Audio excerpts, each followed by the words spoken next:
जय हिंद बच्चों। आइए आज से हम स्टार्ट करते हैं कोलिगेटिव प्रॉपर्टीज। क्या होती है colligative properties? Properties of solution which depends only upon the number of solute particles but not on their moles. ठीक है ना, मतलब ऐसी प्रॉपर्टीज जो केवल सॉल्यूट की संख्या पे डिपेंड करती है और इस बात के अलावा और किसी चीज़ से उसको लेना देना नहीं है। मतलब जैसे कि मान लीजिए एक सॉल्यूशन है, उसमें 4 सॉल्यूट के पार्टिकल्स हैं, ठीक है ना, और दूसरा सॉल्यूशन है उसमें भी 4 ही पार्टिकल हैं, लेकिन उनकी साइज जो है वो पहले वाले सॉल्यूशन में जो सॉल्यूट है उससे अलग है, बहुत बड़े बड़े हैं या बहुत छोटे छोटे हैं। तो इस बात से दोनों सॉल्यूशन को कोई फर्क नहीं पड़ता, उसमें जो भी हम कोलिगेटिव प्रॉपर्टी कैलकुलेट करेंगे दोनों क्या आएगी, सेम आएगी। यानी कि सॉल्यूट का शेप कैसा है, साइज कैसा है, इस बात से कोलिगेटिव प्रॉपर्टीज को कोई लेना देना नहीं है।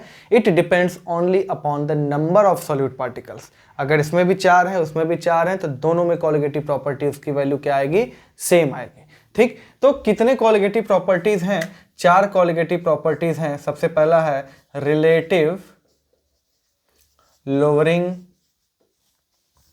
ऑफ वेपर प्रेशर, ठीक।